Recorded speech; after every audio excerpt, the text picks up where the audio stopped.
Notre invité à présent, Maître Thibault de Montbrial. Bonjour à vous. Je le rappelle, vous êtes donc avocat et président du Centre de réflexion sur la sécurité intérieure. Justement, il y a donc cet enjeu cette semaine qui va se jouer au Stade de France. Ce sera jeudi, c'est ce match France-Israël qui est donc maintenu. On avait à un moment songé à l'annuler, en tout cas le reporter ou faire en sorte qu'il se joue ailleurs. Ce sera bien en France, ce sera bien à Paris. C'est maintenu, volonté de Bruno Retailleau. Est-ce que, selon vous, il y a encore un risque qu'on voit des scènes comme on a vu à Amsterdam il y a quelques jours, où on a vu justement des supporters israéliens littéralement chassés en pleine rue? Est-ce que ça a des chances de se produire ou selon vous on a pris les mesures nécessaires pour que ça n'arrive pas? Il y a 3 questions dans votre question. La première, c'est est-ce qu'on a bien fait de maintenir le match? La réponse est oui. Je veux dire que si un pays comme la France n'est plus capable d'organiser une rencontre sportive internationale sur son territoire, à ce moment-là, il faut se poser des questions bien plus profondes que celle de savoir ce qui risque de se passer jeudi soir. Donc Bruno Retailleau a bien fait. Bruno Retailleau a bien fait, et je prends à dessein 30 secondes pour revenir sur ce point, parce que la Belgique, par exemple, a organisé son match contre Israël à domicile, donc qui aurait dû avoir lieu en Belgique. Le match a été délocalisé en Hongrie. Et c'est la première fois qu'un pays de l'Europe occidentale n'est plus capable d'organiser l'ordre public, la paix publique, autour d'un match de foot sur son territoire, ce qui interroge profondément le fait qu'on se pose la question en France. Ça interroge sur la France, mais le fait que la Belgique n'en soit plus capable, au passage, interroge beaucoup sur la situation de la Belgique. Est-ce qu'elle n'a pas essayé ou est-ce qu'elle a échoué à faire en sorte que ça se passe dans les bonnes conditions? La Belgique a échoué depuis longtemps. Ou est-ce qu'elle a capitulé? La Belgique, à mon avis, c'est pas qu'elle ait capitulé, c'est qu'elle est submergée. Aux élections municipales récentes, les partis de gauche ont fait pour certains campagnes pour des candidats pro-charia. C'est-à-dire que la Belgique, face à l'islamisme, est en train de perdre la bataille. Maintenant, revenons en France. Oui. La deuxième question que vous avez posée, c'est est-ce qu'il y a encore un risque? Un risque, mais en fait, il y a... Est-ce qu'on a pris assez de mesures de sécurité? Et par ailleurs, est-ce qu'il y a un risque? C'est-à-dire que de mettre 4000 policiers et gendarmes, comme le préfet de police Laurent Nunez l'a annoncé, techniquement, c'est bien. Là encore, je veux dire, on se pose la question de savoir que si pour organiser un match de foot, il faut 4000 policiers et gendarmes, ça pose aussi en creux beaucoup de questions sur notre pays. Mais en tout cas, c'est bien. Maintenant, est-ce que ça suffit pour empêcher qu'il y ait des incidents? Ce que je pense, c'est que autour du stade, normalement, ça devrait bien se passer. Il faut toujours être prudent. Mais alors, oui, parce que je précise, pardon pour le téléspectateur, que c'est donc en effet 4000 forces de l'ordre, donc 2500 autour du stade, 1500 dans l'agglomération, et il y a en plus 1600 agents de sécurité dans l'enceinte. Voilà. Il y a une grande différence avec ce qui s'est passé à Amsterdam la semaine dernière, c'est que lorsque l'équipe de Tel Aviv, le Maccabi de Tel Aviv, s'est déplacé à Amsterdam, il y a plusieurs centaines de supporters qui sont venus d'Israël. Pour le match de demain soir de l'équipe nationale israélienne, compte tenu des circonstances, le gouvernement israélien a appelé ses concitoyens à ne pas se déplacer en France. Même ça vous semble fou, non? Ah non, mais tout est fou dans cette histoire. Je veux dire, c'est le simple fait que ce soit un sujet ce matin dans votre matinale, c'est un sujet tout à fait légitime. Mais le simple fait que ce soit un sujet légitime d'information et de débat en dit long sur notre société. Que le gouvernement israélien recommande à ses ressortissants de ne pas se déplacer en France pour un match de foot, ça en dit long sur la situation en Occident sur cette question de l'islamisme. Mais en tout cas, pour finir sur le point tactique, après on pourra parler d'une vision plus politique de ce que ça dit de l'évolution de notre société, mais pour en finir sur le point tactique, comme il y aura très peu de public israélien au stade, ce qu'on peut craindre, mais ça a été pris en compte, c'est qu'il y ait eu des outils prépositionnés dans le périmètre qui puissent permettre une action violente. Mais sincèrement, connaissant le dispositif, je pense que ça a été pris en compte et que ça n'arrivera pas. J'espère, en tout cas, mais je suis... Mais par contre, vous avez des doutes au moment des Jeux sur le défi que représentait la sécurité des Jeux, et notamment de la cérémonie. Et finalement... Je veux dire, mais j'allais y venir. Ça s'est bien passé, et vous étiez l'un des premiers à vous en féliciter. À m'en féliciter, à reconnaître, et j'allais rebondir là-dessus. C'est-à-dire que l'expérience des Jeux Olympiques, où ça s'est bien passé, alors que sincèrement, j'étais un de ceux qui craignaient il y avait un niveau de menace et de risque élevé, le fait qu'on a beaucoup appris au moment des Jeux. Mais pour finir sur la question que vous m'avez posée, sur y a-t-il un risque? Pour moi, le risque résiduel, mais il n'est pas circonscrit à demain, au jour du match. C'est des attaques contre les Juifs, dans Paris, dans les transports en commun, dans la rue, et il y en a eu. Alors c'est à bas bruit, mais ce qui est très inquiétant, c'est que l'affaire d'Amsterdam a créé un effet d'entraînement. Vous avez des vidéos où il y a un élu d'une petite ville, un élu municipal qui a dit qu'il avait regretté de ne pas être à Amsterdam pour, je cite, en faire courir certains. La vidéo est en ligne. Il y a quelques juifs qui ont été agressés parce que reconnus comme tels ces derniers jours à Paris. Mais vous pensez que ce qui s'est passé à Amsterdam a donné des idées à certains ? Oui. Si vous voulez, moi je vais même plus loin. Je pense que le 7 octobre 2023, l'attaque terroriste du Hamas sur Israël a rendu possible dans l'inconscient islamiste le fait de s'en prendre à l'Occident avec une chance de gagner. Alors, ce qui va dans votre sens, je pense qu'il y a une rupture totale dans le paradigme de relation entre les islamismes et l'Occident le 7 octobre 2023 parce que la victoire est devenue possible. Ce qui va dans votre sens, c'est qu'il y a en effet un nombre d'actes antisémites en France notamment, dans le reste du monde également, mais en forte hausse. On parle de multiplication par 4 en un an, de 632 villes et 95 départements concernés, 42% des mis en cause, au moins de 35 ans, je le précise. Sois-y. Moi, j'ai lu avec intérêt la tribune que vous aviez écrite pour Le Figaro, 27 août dernier. Vous disiez, dans l'intérêt de la France, LR doit accepter de gouverner avec Emmanuel Macron, notamment sur les questions régaliennes. Donc, on est 2 mois après la nomination du gouvernement Barnier, qui est un gouvernement où il y a, par exemple, à l'intérieur Bruno Retailleau. Est-ce que vous êtes satisfait aujourd'hui ? Vous nous décrivez une situation visiblement assez alarmante. Qu'est-ce que ça a changé, le fait qu'il y ait un ministre LR à l'intérieur, ce que vous réclamiez ? Alors dans cette tribune, je disais une deuxième chose. Je disais que sur les sujets régaliens, il fallait une convergence, une harmonie entre l'intérieur et la justice. C'est moins clair que le positionnement de Bruno Retailleau. La première chose que vous vouliez, c'était des ministres LR. C'était un accord LR. Ça, est-ce que vous pensez que, du point de vue de la sécurité, est-ce que vous pensez que les Français sont mieux protégés aujourd'hui ? Je pense que l'arrivée de Bruno Retailleau à l'hôtel de Beauvau, à l'intérieur, a eu une vertu. Une première vertu. C'est que pour la première fois, on a un ministre de l'Intérieur qui dit les choses absolument sans phare. Gérald Darmanin avait commencé. Quoi, par exemple ? Gérald Darmanin avait commencé, il avait parlé d'ensauvagement de la société. Mais il y avait toujours un mais avec Gérald Darmanin parce que c'est ce qu'il expliquait, c'est qu'il était contraint par le en même temps macronisme. Quand on lui disait mais pourquoi tu dis bon. Mais il y avait toujours un petit mais. Avec Bruno Retailleau, il n'y a plus de mais. Bruno Retailleau dit des choses. Il parle de mexicanisation. Moi, je parlais de sud-américanisation. Bon, il réduit le champ. Il suffit de dire, les mots suffisent. Mais il faut commencer par faire. Vous savez, c'est comme quand vous allez chez le médecin. Quand vous allez chez le médecin, si une partie du diagnostic n'est pas autorisée, c'est-à-dire si le médecin ne peut pas poser une partie du diagnostic, c'est très mal parti pour vous administrer le bon traitement. En politique, c'est pareil. C'est-à-dire que Bruno Retailleau, pour la première fois, sur peut-être qu'on en parlera après, mais sur la question des stupes, de la criminalité organisée, sur la question de l'ampleur de l'islamisme, etc. Il a tout posé. Alors après, une fois qu'on a posé, il faut avoir les moyens de mettre en œuvre. La grande difficulté à laquelle est exposé le gouvernement actuel, ça n'a échappé à personne, c'est l'absence de majorité, c'est la fracturation de l'Assemblée en 3, etc. Mais l'opinion, considérez-vous que l'opinion majoritairement est sensible à la menace islamiste ? On voit bien qu'il y a des champs de l'actualité qui sont exploités sur le terrain politique. Bien sûr. Des territoires politiques en France qu'on cherche à faire voter, pour dire les choses très directement. Mais l'opinion, dans son ensemble, comment vous la jugeriez ? Avec mon centre de réflexion sur la sécurité intérieure, je fais 1 à 2 réunions publiques par mois en province. Et je vais parfois dans des grandes villes, mais parfois dans des petites villes.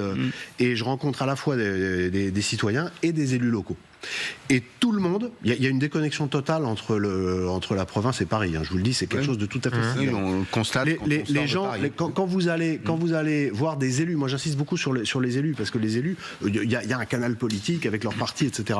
Les élus ont l'impression qu'il y a 2 grands sujets. Il y a la question du pouvoir d'achat et il y a la question immigration-sécurité. Moi, je lis les deux parce que les gens lisent les deux et parce que les statistiques font le lien entre les deux. Donc, les gens, oui, sont inquiets sur la question de l'islamisme, mais je vais aller plus loin puisque le sujet est un petit peu autour du match de demain. Ce que ne veulent pas les gens, c'est qu'il y ait une importation du conflit israélo-palestinien en France. C'est le cas, non ? Ah, mais bien sûr que c'est le cas. C'est le cas. On va continuer dans raison. Non, mais attendez, pardon, je finis de répondre à Pascal. C'est le cas pour 2 raisons. C'est le cas d'abord parce que objectivement, il y a donc les conséquences du 7 octobre dont je parlais tout à l'heure, une fraction de la population française qui est musulmane et une fraction de la population musulmane qui est radicalisée, une double fraction. Mais du coup, ça veut dire qu'il y a une tentation de l'exploitation de ce qui se passe à Gaza sur le territoire pour des raisons liées à l'idéologie islamiste. Et puis la deuxième raison, c'est qu'il y a un parti politique qui est présent en masse à l'Assemblée nationale, qui est la France insoumise, qui exploite cette réalité. Il devrait y avoir une union nationale, un front républicain, puisque c'est un mot qui a été à la mode au printemps dernier, un front républicain contre l'islamisme. Or, le front républicain, ce n'est pas celui qu'on a vu. Une question aussi au sujet de la politique de Bruno Retailleau, qui a beaucoup parlé, c'est vrai, depuis qu'il est arrivé en fonction, notamment sur l'ordre. Il a dit qu'il faut absolument revenir à l'ordre, c'est ce qu'il a dit. Il a notamment créé un plan avec Didier Migaud sur la gestion des narcotrafics. Est-ce que, selon vous, il fait ce qu'il faut? Est-ce que sa vision vous séduit? Sa vision, j'allais dire, d'homme qui veut absolument faire de l'ordre le fer de lance de sa politique pendant les prochains mois, les prochaines années, si bien sûr il y reste? Je ne peux pas dire le contraire, parce qu'il y a quelques années, j'ai théorisé ce que j'ai appelé le choc d'autorité. C'est une expression qui a été reprise par tout l'arc de centre-droit de la classe politique, à commencer par Gabriel Attal, qui en a beaucoup parlé sans jamais rien faire. Donc maintenant, on a Bruno Retailleau, et je constate que si, pour les raisons expliquées tout à l'heure de complexité des 3 blocs à l'Assemblée, sur le plan législatif, ça va être très compliqué de faire bouger les choses comme ce serait par exemple possible en début de mandat présidentiel avec une majorité absolue, ce qui n'est donc doublement pas le cas en ce moment. Pour autant, il y a d'abord les diagnostics, on en a parlé tout à l'heure. Ensuite, avec le pouvoir réglementaire, il y a un certain nombre de choses qui peuvent être faites. Et puis, et vous venez d'y faire référence, il y a cette annonce très importante et à laquelle j'étais également très favorable, puisque j'ai fait une tribune avec un plan assez détaillé sur le narcotrafic. Ce dont il faut avoir conscience, et ce qu'il faut que les gens qui nous regardent comprennent, c'est qu'aujourd'hui, la France a un État qui est très faible. Et quand les États sont faibles, d'autres organisations para-étatiques en profitent pour faire de l'influence. Il y a 2 grands dangers aujourd'hui pour la France. Il y a l'islamisme, on en a parlé, et la grande criminalité organisée autour des stupes. L'Europe de l'Ouest, la Hollande, la Belgique sont soumises à des coups de boutoir terribles de la convergence entre les mafias locales et les mafias d'Amérique du Sud. Ça a abouti à ce que le garde des Sceaux belge a failli être enlevé. Il y a eu des menaces de mort sur les enfants du roi de Hollande. Il y a un avocat et un témoin qui ont été assassinés dans un procès en Hollande. Et c'est des choses qui arrivent en France. Mardi dernier, je finis là-dessus sur ce point essentiel, on en a très peu parlé, mais il y a une équipe de malfaiteurs qui ont été arrêtés à quelques centaines de mètres du domicile du procureur général de la cour d'appel de Douai parce qu'ils voulaient s'en prendre physiquement à lui. Donc on est en train de basculer vers une hyperviolence qui touche les fonctionnaires de l'État. Donc est-ce qu'on fait ce qu'il faut face à ça? Oui. On commence à faire ce qu'il faut. On commence, parce que maintenant on en a conscience. Vous disiez tout à l'heure de dire les choses, ça suffit pas. Il faut commencer par nommer. Et ensuite, le plan qui a été proposé par Bruno Retailleau et Didier Migaud, mais qui n'était pas très favorable, mais finalement, il y a eu un arbitrage de Michel Barnier en faveur de Bruno Retailleau, c'est de révolutionner la lutte contre la grande criminalité organisée en faisant un parallèle avec la lutte contre le terrorisme. Mais alors, le parquet, justement, est-ce que c'est une bonne idée? Donc, il y aura un parquet. Alors, pour l'instant, on sait bien qu'il faut une loi pour le mettre en place. Pour l'instant, c'est une organisation auprès de la procureure de Paris. Est-ce que ça, c'est une bonne idée? C'était défendu par Éric Dupond-Moretti. Exactement. C'est pas nouveau. Non, alors justement, c'est très important ce que vous dites, parce que il s'est passé au printemps dernier, politiquement, un fait majeur dont vous aviez parlé, mais c'est qu'il y a eu une commission d'enquête sénatoriale sur le trafic de stupéfiants qui a été révolutionnaire. Pourquoi? Parce que pour la première fois, devant des parlementaires et face caméra, des magistrats, notamment du tribunal de Marseille, se sont exprimés sur l'ampleur de ce qu'était la vague narco dont on vient de dire un mot. Et Éric Dupond-Moretti, le garde des Sceaux, avait très bien réagi. Alors, dans un premier temps, il avait été engueulé les magistrats marseillais d'avoir parlé, etc. Bon, enfin, tout ça, ça a été oublié. Et il a chargé un grand magistrat, qui est Jean-François Ricard, de faire un rapport sur ce qui était possible pour transformer ce rapport sénatorial en proposition de loi. Et il y a un projet qui a été rédigé et qui était sur le bureau, que Didier Migaud a trouvé sur son bureau en arrivant. Et c'est sur la base de ce document, et vous avez tout à fait raison de rappeler qu'Éric Dupond-Moretti avait donné une impulsion, mais ce qui s'est passé politiquement cet été avait un peu gelé la chose, qu'on a pu reprendre ce projet et que normalement il devrait y avoir, les ministres ont annoncé un projet de loi en janvier. Mais ce dont il faut avoir conscience, c'est que c'est révolutionnaire. C'est-à-dire que la lutte contre la grande criminalité organisée aujourd'hui, elle a des implications de violence, on en a parlé, mais aussi de corruption, y compris de corruption de l'agent de l'État. Et ça, c'est complètement nouveau et c'est très inquiétant. Et il avait en même temps, Dupond-Moretti, évoqué la responsabilité des consommateurs, en disant que tous ceux qui fumaient un joint ou se shootaient permettaient précisément l'activité criminelle et en étaient, j'allais dire, les co-responsables. Mais tout à fait. Bruno Retailleau a repris avec ses termes à lui le même raisonnement. Et vous avez raison de le souligner. Ce qui est intéressant, c'est que quand un député de la France insoumise est interpellé en train d'acheter de la drogue, quel est le réflexe? Au lieu dans cette logique que le réflexe soit de dire c'est quelque chose qui politiquement est grave compte tenu de tout ce qui est en train de se passer et donc des sanctions sont prises, il y a eu une espèce de réflexe corporatiste de le défendre en disant le pauvre, etc. Mais comment voulez-vous que ça imprime dans l'opinion publique? 6 et 10 millions de consommateurs de drogue en France, dont 2,5 de réguliers. C'est un marché que j'estime, à 10 milliards d'euros. Tout à fait. À peu de choses près. Vous avez raison. Donc il y a des enjeux vitaux. Mais il y a des enjeux structurels, sociaux, vitaux. Est-ce que, aujourd'hui, compte tenu de la violence qui se déploie autour de ce marché, c'est des armes de guerre quand même, il y a des morts tous les jours, est-ce que le droit, tel qu'il est écrit, est un obstacle? Est-ce qu'il faut le rénover, aller plus loin? Alors oui, mais avec l'existant, on peut déjà faire beaucoup de choses. Et en réalité, la première chose qui doit permettre de renverser la tendance, et c'est vrai contre l'islamisme et contre la criminalité organisée, puisque ce sont les deux batailles vitales, c'est du courage politique. Et ça veut dire d'abord que les magistrats assument des sanctions lourdes dès le début, c'est-à-dire dès qu'on a... le primo-délinquant le primo-délinquant doit être sanctionné, pas du tout de façon excessive, une sanction doit être comprise par celui qui la reçoit, mais il faut qu'il y ait une sanction effective, donc des peines de prison très courtes, des établissements dédiés... et des sanctions financières, vous ne croyez pas que c'est ce qu'il y a de plus efficace? Mais j'ai fini ma phrase. Et ce qu'il faut... Vous convergez, messieurs. Et en réalité, en matière judiciaire, ce qu'il faut, c'est que la sanction soit... il faut que ça fasse quelque chose aux gens. Oui. Il faut que ça impacte. L'impact peut être financier, vous avez tout à fait raison. Et l'autre chose qui est absolument essentielle, c'est qu'il faut que l'État assume l'usage de la force légitime.